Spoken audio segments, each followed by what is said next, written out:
En soos gebruiklik as usual, dit ons vir Lindie in die ateljee. Lindie, gaan dit goed met jou? Welkom terug. Ja, dit gaan lekker en is altyd vir my heerlik om weer by jou te kuier, Christy. Ons het nou net gepraat oor al die interessante mense met wie ons gesels, so 'n hoogtepunt in my week. Absoluut. So die probleem met jou wat inkom eenmal 'n week is, dan sal die week is net so vinnig verby, dan sien ek maar die week is weg, gone. Ons stel hierdie jaar af in weke en dis skrikwekkend. But you've got a guest, Andrea. She's one of the parents at Waldorf School, Stellenbosch. Is that correct, Andrea? That's totally correct. Okay, fantastic. Welcome to you. Thank you. And we also have, I forgot her name now. Hannah Rose. Hannah Rose. What a name, eh? Isn't it? Beautiful. Hi, welcome. Hi. Hi, there you go. She's one of the scholars at the school. Lindie, let's go. Andrea, I'm especially excited to chat to you today about this amazing school, the Waldorf School in Stellenbosch. You yourself a scriptwriter, a biodynamic farmer, and of course we need to get you back to chat about what you do. But you've been involved in the capacity of a parent with the Waldorf School way of teaching children and education. So what is Waldorf, what is the school education about? How's it different? Maybe just for our listeners, give us some background. Yeah, a good question. I mean, there are about 1,200 in the world. It is a concept where maybe the spiritual development of the child is seen as a part of the development, you could say, and where it's very connected to nature, the rhythms of nature, the rhythms in the child's life, and where the education is very child-centered. So at certain ages they learn, so like we just talked about the knitting. Hannah Rose is knitting in class 2. And how many animals have you knitted already? 7. Yeah. Wow. And Well so done. one of the ideas is that with knitting you create connections in your brains between the left and the right hemisphere. So it's a very well thought through pedagogical foundational stuff. way of looking at solid education, but also it's education that focuses on the child in a holistic way, right? Yes, that's the right word to use here. It's very holistic, so it's very integrated both with the nature they are in, with the lives they are in, with the families they are in. I feel the families are drawn into the school, and this school particularly is very special because it's on a working farm.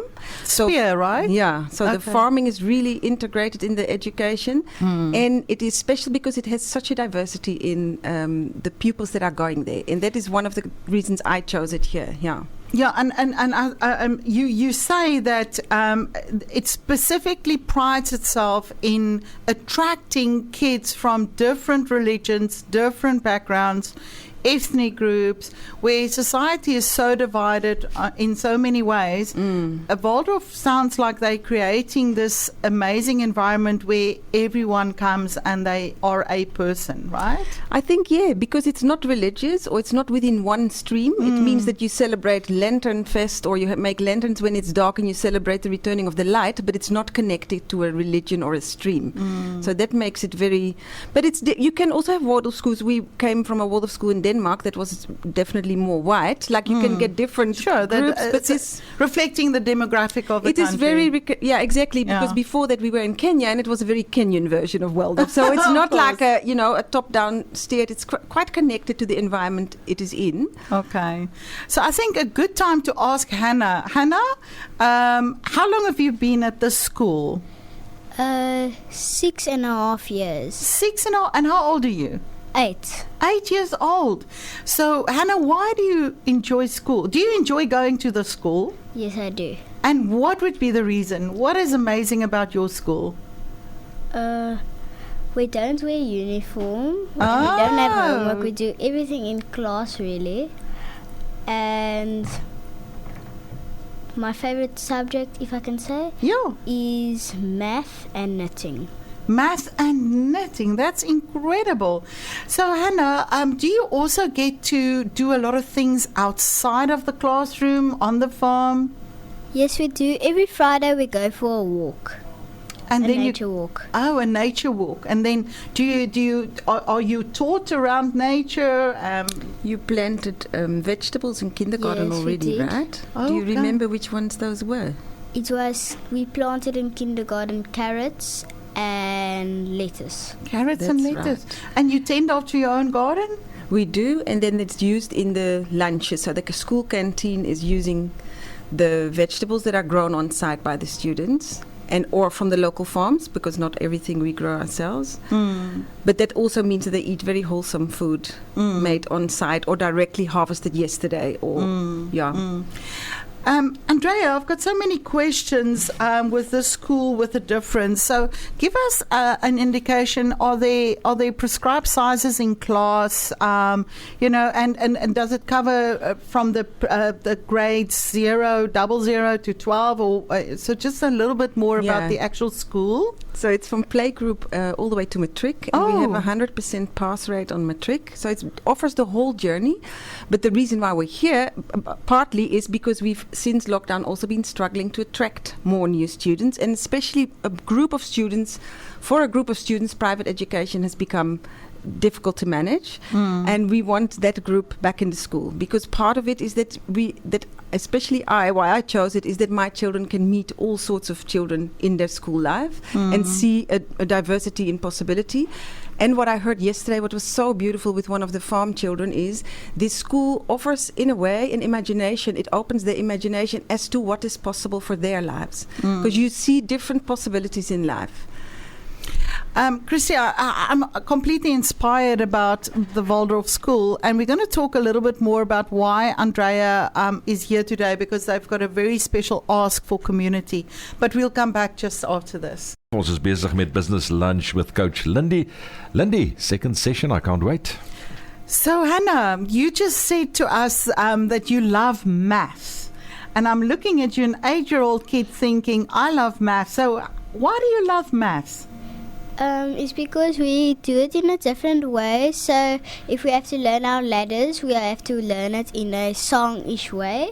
And another reason why I also love it is because we can also do it in stories. So give me an example. So This would be about the gnomes, maybe the story of the gnomes. Do you remember that? So maybe sometimes we'll do it like this.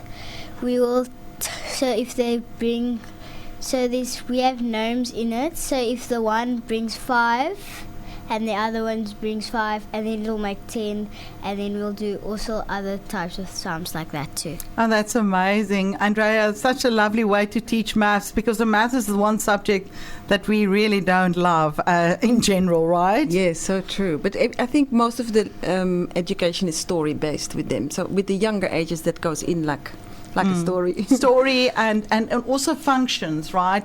Songs and rhythm and that type of thing. There's another reason why you're here today. Do you want to just tell our listeners about the fundraising effort towards funding?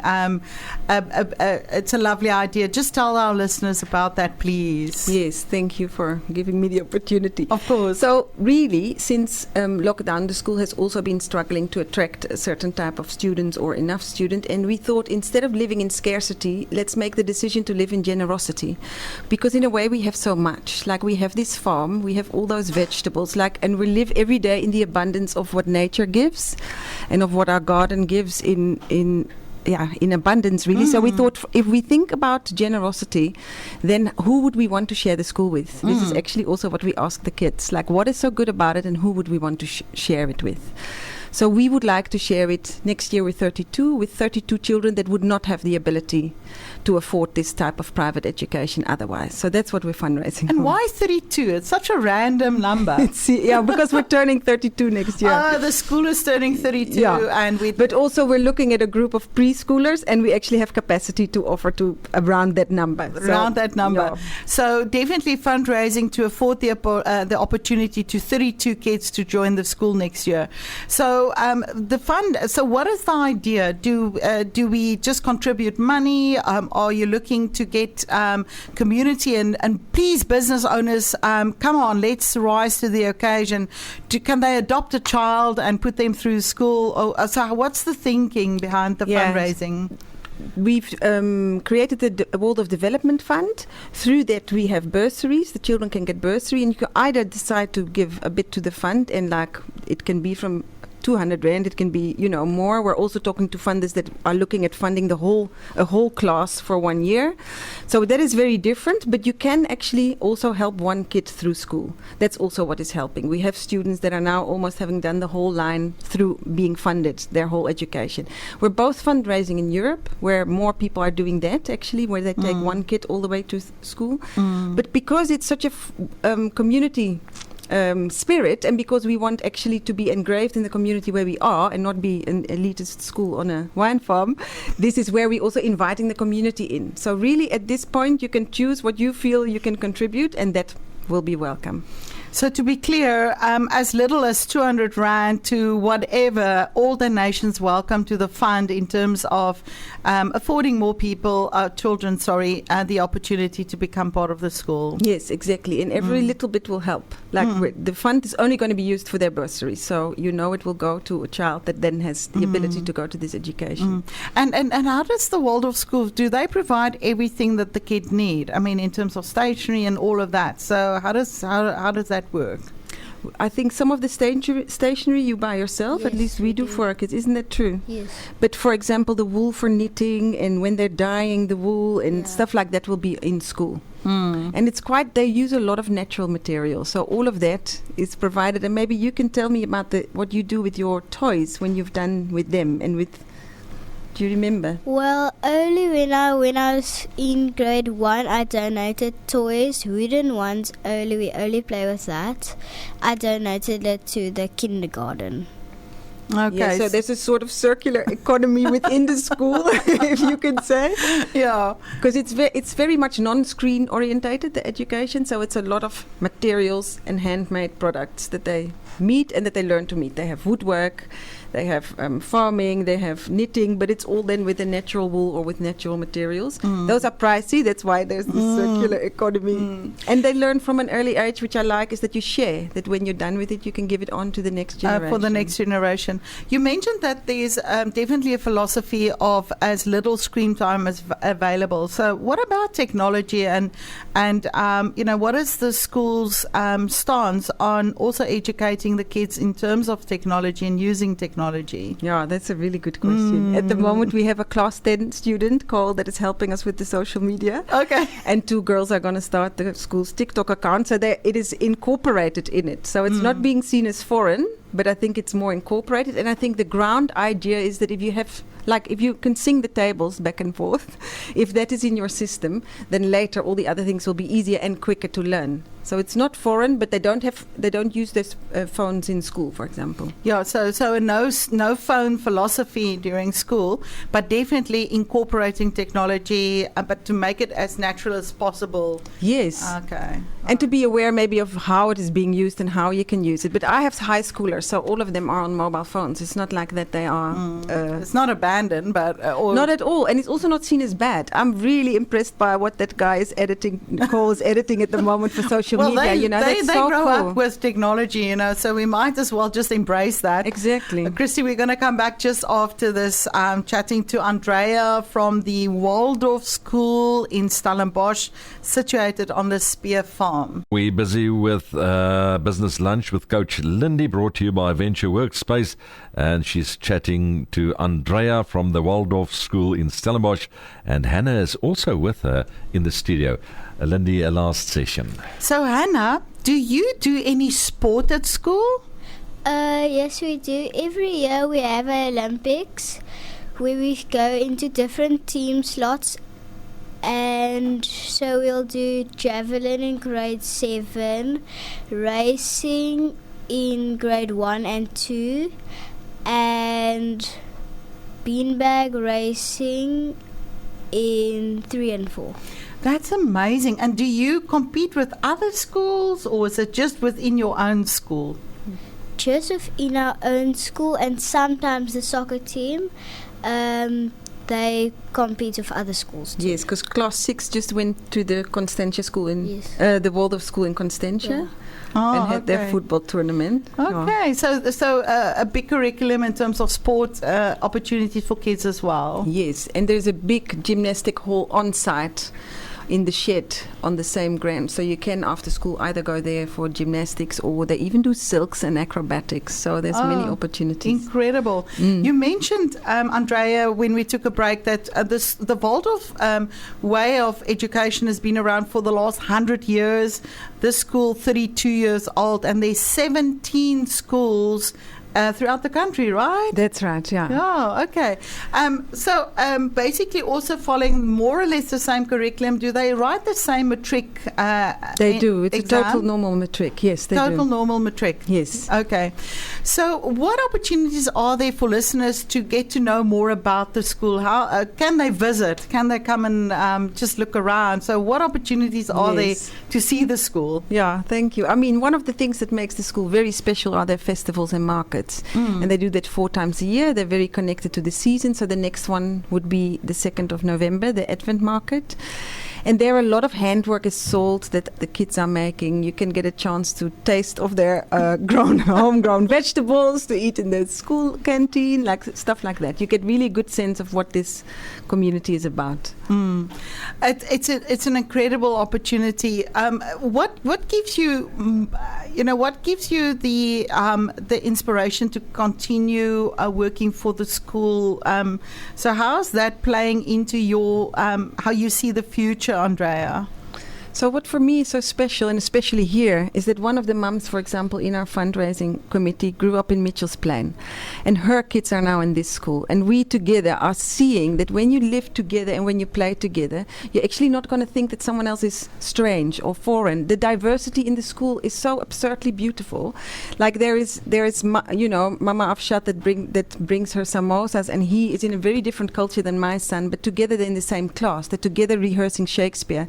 Together they are learning about farming, and on a farm, biodiversity is the strength of the farm, right? For me, in community, that's the same. If we are diverse in community, we're actually much more resilient than in monoculture. That's what this school offers, and it's unique. You don't get that a lot. Yeah, and I think it's to get kids to grow up not even paying attention to diversity, but more respect for one another, and learning to have a special, what shall we say, empathy and understanding for one another, and to really connect in a very special way, right? Yes, that for me is the goal of the future. That's the next generation. We need that in the future, especially in this world that's getting so divided and so sharp, and things are crumbling by the day. We need these new kids that can come up and see all the possibilities in that. Is there also a lot of emphasis on individuality, Andrea? I can have my own personality and my own identity. Are there a lot of room for that within the Waldorf school? Yes, a lot. And I would even think that they are trying to let that grow even more, so that they much more look, what are you here for to contribute on this earth, or what can you contribute with in the class, or what are you good to bring to this group? Yeah, to see what their strengths are. Like you were very good describing the other day how different the kids in class were. Like you said, Timothy is very good at. Can you say what your bestie and you are best at? Yeah.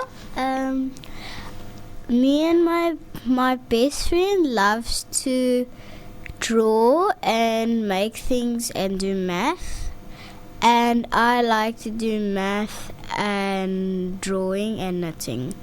And Timothy's good at music, piano, and climbing trees. Was that him too? No. So yeah, they have music too. So you can. They have music in school. You're learning the marimba at the moment, aren't you? Yeah. But he's also teaching individually after school. So Timothy, for example, is going to piano lessons after school. Yeah. Music is quite important. Hey, you learn a lot of songs also. Yeah. Where did you mention the song about summer coming in? You said that was also. Oh yes.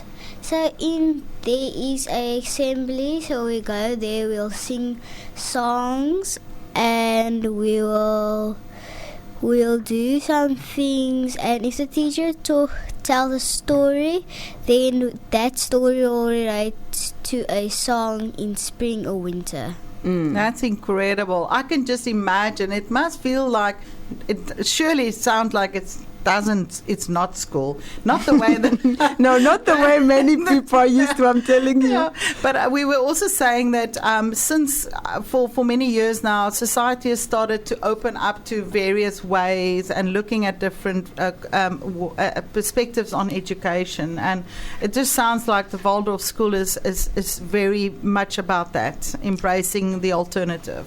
Yeah, I think also the other systems have maybe shown that children are struggling or under a lot of stress, and I think this whole system, the way of looking at it is that they won't learn when they're under stress, but they learn 3 times as quick when they're playing. So a lot of it feels like play, I'm sure. Like when they do beanbags and the tables, they actually have to throw the beanbags to give the answer to the tables. Learning with fun, right? Yeah, totally. Yeah. Andrea, where can our listeners get hold of you, or who do they contact at the school with regards to maybe donating funds or to get more information? If you just go to the website of Stellenbosch Waldorf, there's a fundraising page there. Okay. On And that what is is the the Snapcan Stellenbosch Waldorf. If you Google that, you go straight to the website. It's called actually Stellenbosch Waldorf School.